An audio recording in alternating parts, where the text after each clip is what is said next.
mas acima de tudo, nós não somos movidos por milagres, somos movidos pela fé, somos movidos pelo sacrifício de Jesus, somos movidos pela esperança.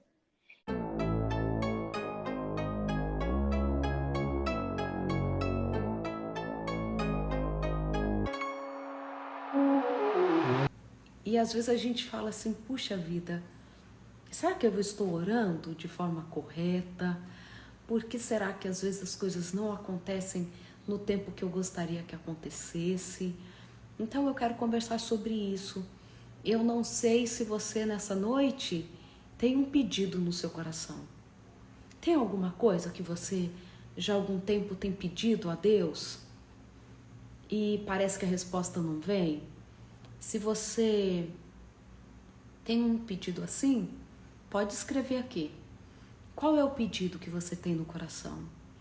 Eu tenho amigos que pedem por filho, eu tenho amigas que pedem pelo retorno do filho, eu tenho amigas que pedem, filha, para que os maridos conheçam a Jesus, né? Pedem pela saúde dos filhos, pelo emprego. E o que você pede hoje? O que está no seu coração hoje? Como você tem orado a Deus? Como você tem esperado? Pelo que suas lágrimas têm sido derramadas? Olha que coisa mais linda a oração de Ana.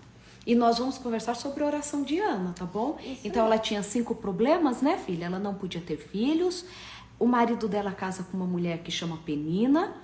Aí fica provado que o problema está em Ana mesmo, porque o Cana conseguiu ter filhos. Então ela não tinha filhos, o marido casa de novo. Ela era amaldiçoada pelo povo porque ela não podia ter filho nem para ir para o exército. Ela vai para o templo e ainda o profeta, o sacerdote acha que ela está embriagada. Olha quanto problema na vida de Ana. E aí no meio do sofrimento dela, olha a oração que ela faz. Deixa a mamãe ler para eles. 1 Samuel, capítulo 1, a partir ali do versículo 10, mais ou menos, que meus versículos são juntos aqui. E ela fez um voto. Olha só. Aflita, Ana orou ao Eterno. Desconsolada, ela chorava. Então fez um voto. E é nesse voto que a gente vai meditar, ok? Ó Senhor dos exércitos dos anjos, se atentares para o meu sofrimento, se deixares de me ignorar e agires a meu favor, dando-me um filho, eu o dedicarei sem reservas a ti. Eu o separarei para uma vida de santa disciplina. Que verso! Que verso! Que lindo, né, filha?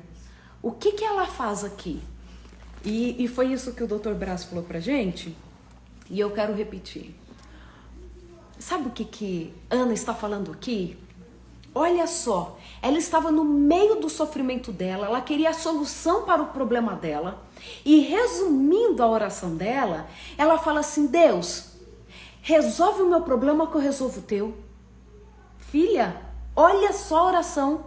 Senhor, resolva o meu problema que eu resolvo o teu. Como assim? Olha, quando a gente vai para o capítulo 2, deixa eu achar aqui rapidinho, filha, para poder ler. Para que eles entendam. Para que eles entendam a oração de Ana. Olha só. Deixa eu achar aqui. Deixa eu achar na época de... Eu só vou achar o verso aqui certinho. A verso 3, verso 4. Isso. Verso 3 e verso 4. Aqui é o verso 2, mãe. É aqui, né, filha? É aqui, Bem, não, tá... eu estou tentando achar aqui. Sim, e eu achei. Você achou, né, filha? E aí, o capítulo 2 fala que antes que a luz se apagasse. Olha aqui, achei. Antes que a luz se apagasse, Deus chamou o menino Samuel. Naquela época, o povo de Israel, filho, estava muito mal. Você lembra disso, né? Até dos filhos de Eli. Muito maus. Deus não estava mais falando com profetas. Deus não estava mais falando com o sumo sacerdote. A luz estava, antes que a luz do templo se apagasse, Deus falou com o menino Samuel. E aí a gente entende mais ainda a oração de Ana. Ana fala assim: Senhor, se o Senhor resolver o meu problema, que é de mulher estéril, eu resolvo o teu, que não tem mais um sacerdote, que não tem mais um profeta. Há muito tempo o Senhor não consegue falar com ninguém. Então, resolve o meu problema que eu resolvo o teu. Eu vou preparar um menino para ser a tua voz. Eu vou preparar um menino para falar a tua mensagem. É tanto que Deus começa a falar com Samuel, ele tinha 7 anos de idade. Ele tinha uma roupa de sacerdote, né, filha? Ele servia no templo. Eli o amou como filho e ele enxerga em Samuel o seu sucessor. Ele sabia que não seriam os filhos dele. E se você não vê Deus ao seu lado, mas Ele está. Você não consegue ouvir Ele, mas Ele está falando. Você não consegue ouvi-lo, porque Ele está lá em cima. E quando Ele voltar, nós estaremos lá com Ele. Isso mesmo, filha. E aí, mesmo quando a gente não ouve, Deus está falando conosco, né? Sim.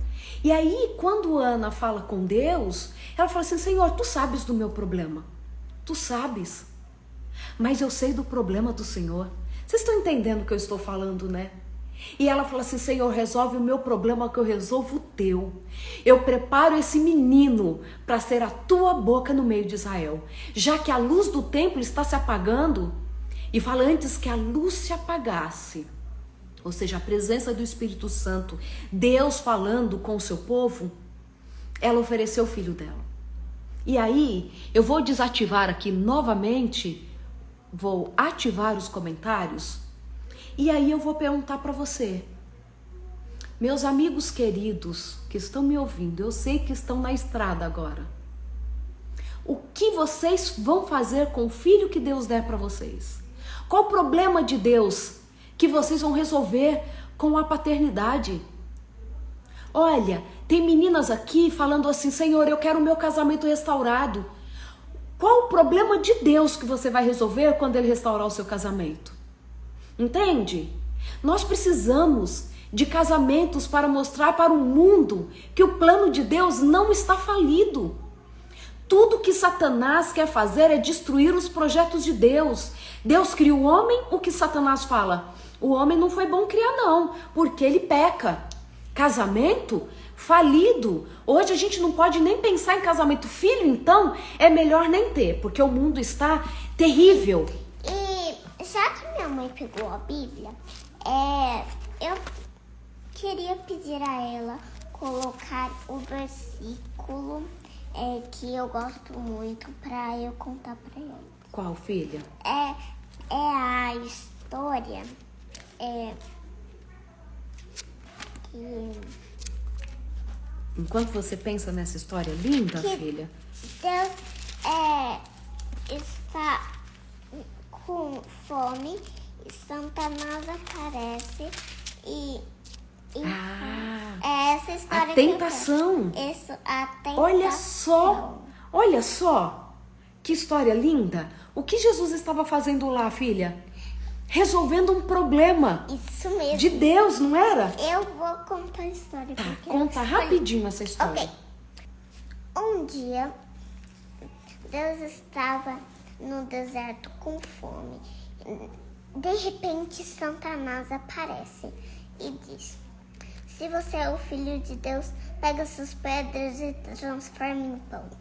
E ele disse: Nem só de pão nem só de pão vive o homem, nem só de pão vive o homem, mas de toda palavra que procede da boca de Deus. Isso mesmo. Depois, Deus estava em cima de um lugar bem alto, de um né? lugar bem alto. De repente, Satanás aparece de novo e diz: se você é o filho de Deus, se jogue que os anjos vão te buscar. E Jesus se lançou lá de cima? Não. Porque a gente não precisa do quê? A gente não precisa do tempo todo ver milagre acontecer, né, minha filha? Isso, lindo. Olha só. Se Deus te der um filho, o que você vai fazer com ele? Qual o problema de Deus que você vai resolver com o filho? Se o seu filho voltar para o caminho de Deus, o que você vai fazer? E o final da história que eu queria contar é que quando Jesus estava no deserto com fome e Satanás saiu de lá, os anjos desceram do céu e trouxeram comida e água para ele. Sempre há um Deus cuidando da gente, né, filha? Sempre há alguém que vê a gente enquanto o mal está nos atingindo. Sim, quem que está sempre vendo a gente? Deus e os seus anjos. Isso, cuidando da gente, né, filha? Isso mesmo. E aí, quando eu fui ter a Angelina, muitas pessoas falaram assim: doutora, você não tem medo de ter um filho no meio... O mundo tá tão difícil, você não tem medo? Parece que o fazer o errado é o certo. Como que a gente cuida de filho nesses tempos tão desafiadores? Eu confesso que eu já tive medo. Tive muito medo já. O tempo é mau, nós temos que nos preparar para a volta de Jesus. Não, eu tenho uma outra missão na vida. Mas aí, eu me deparei com Joel. Olha, filha, o verso que a mamãe pensou, porque eu era mais resistente a ter um filho do que o André, viu? Que a mamãe pensou para decidir pelo seu nascimento, ó. Joel, capítulo 2. A partir do versículo 28. Isso é só o começo. Depois disse: vou derramar o meu espírito sobre todo tipo de gente. Seus filhos vão profetizar e também suas filhas. Seus jovens terão visões e os seus velhos terão sonhos. Vou derramar meu espírito até sobre os escravos, tanto homens quanto mulheres. Sabe, naquele momento eu falei assim: Senhor, Mãe? Para os últimos dias, os tempos mais difíceis da história da humanidade, o mal se multiplicando, sim, o mal alastrando, o que é errado se tornando certo e as pessoas com vergonha de fazer aquilo que é correto. Eu falei assim: Senhor, eu quero ter uma filha para que no final dos tempos ela possa profetizar. O tempo vai estar mal, mas a porção do Espírito Santo será derramada de forma multiplicada. Nós vamos agir de forma intensa.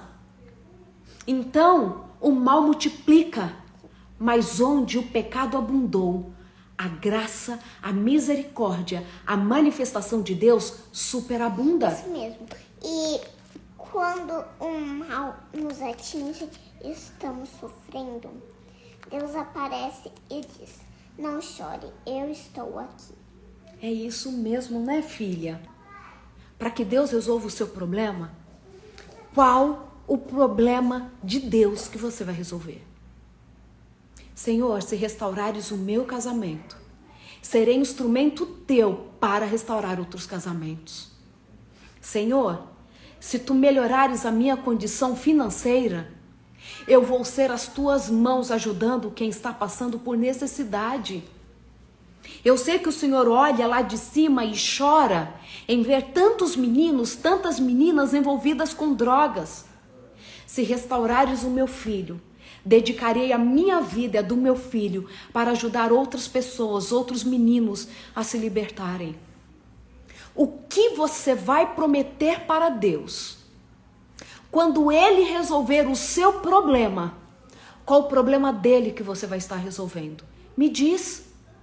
Me diz. Sabe?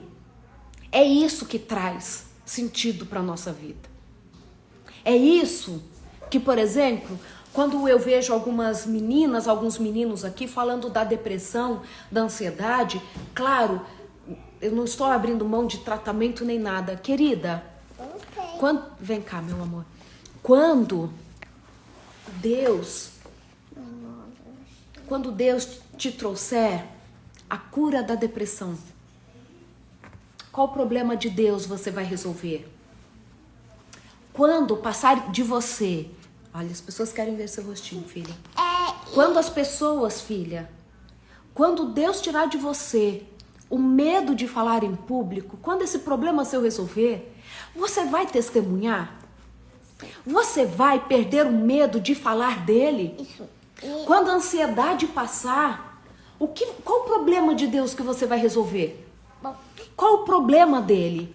eu tenho Sabe, querida, seu filho é autista e você se sente culpada. O que você vai resolver? Você vai resolver algum problema de Deus com a sua culpa? Sabe como você pode resolver o problema de Deus? Mostrando que mesmo quando a gente tem um filho, que é um desafio, nós somos capazes de adorá-lo, mesmo que seja difícil. Sabe, o tempo específico para cada coisa. Para cada filho especial que Deus tem, para obras específicas, em tempos específicos. E sabe, eu gosto muito de falar, e é bom a gente não confundir as coisas. Quando eu falo assim, qual o problema de Deus que você vai resolver, não estou falando de barganha. Não estou falando de barganha. Senhor, resolve o meu que eu resolvo o seu. Do contrário, é o tempo todo, Senhor, o que eu posso fazer pela sua obra? Onde o Senhor quer que eu atue? Quando eu falo isso, Senhor, responde a minha oração, resolve o meu problema que eu resolvo o seu, é para tirar do nosso coração o egoísmo dos nossos pedidos. Tem gente que quer um filho porque quer um filho apenas. Eu quero ser mãe, simplesmente quero ser mãe, quero ser pai. Eu quero ter alguém para levar nas reuniões de família, para as pessoas não me perguntarem mais porque eu não tenho filho. É o convite para tirar o nosso desejo do lugar central. A única coisa que a gente quer. E aí é por isso que Jesus fala para os religiosos da época dele. É certo? É sério que vocês estão falando que vocês fazem tudo? Que vocês fazem tudo corretinho? Quando eu estava com fome, quem foi lá me visitar? Né? Ele está falando para aquelas pessoas de uma coisa que ele vai cobrar quando ele voltar. Quando eu estava com fome, quem me deu comida? Quando eu estava preso, quem foi me visitar? Ele está falando para a gente que está o tempo todo fazendo pedidos para resolver o nosso problema. Onde que Deus cabe nessa história toda? Onde que ele cabe? Onde a missão está? A Lina vai orar por vocês, onde quer que vocês estejam, com os problemas que cada um tem, né, filha? Tem amigos querendo ter filhinho, tem pessoas querendo ter as suas vidas emocionais resolvidas, financeiras, mas acima de tudo, nós não somos movidos por milagres. Somos movidos pela fé. Somos movidos pelo sacrifício de Jesus. Somos movidos pela esperança. E é isso que nos sustenta. É isso que faz com que nós tenhamos a condição de dizer assim, Senhor, o que eu quero é com aquilo que colocares em minhas mãos, que eu possa atuar no teu reino, sempre. Vamos orar, minha filha? querido Deus, muito obrigada por esse sábado que tivemos hoje. E ajude essas pessoas nas necessidades. Se elas querem ter filhos, ajudem a ter filhos. Faça tudo para que elas sejam felizes. Nos ajude em tudo. Muito obrigada por ter nos criado o mundo e feito tudo isso para nós. Nós agradecemos em nome do Espírito Santo. Amém. Amém, Senhor. Ainda na tua presença, na certeza de que nos ouves, na certeza de que nos alcanças, nós queremos te agradecer. Agradecer porque tu és um Deus misericordioso, que está conosco, que escuta as nossas lágrimas, mas que, sobretudo, é aquele que nos concede o que é necessário no tempo oportuno. E que nós não possamos viver daquilo que nós podemos enxergar, daquilo que recebemos, mas que o amor a ti, a confiança em teu nome, possa ser aquilo que nos coloque em movimento na vida. Por favor, Pai, esteja com cada pessoa nesta live e quem vai assistir depois, para que possam aprender a descansar em Ti, terem a vida derramada aos Teus pés, cumprindo o propósito que o Senhor tem na vida de todas elas.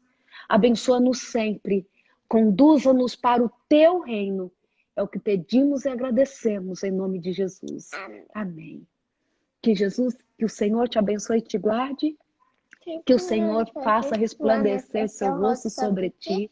Que o Senhor tenha misericórdia de ti e te dê a paz. Amém. Boa noite para todos vocês. Boa noite. Tchau. Tchau.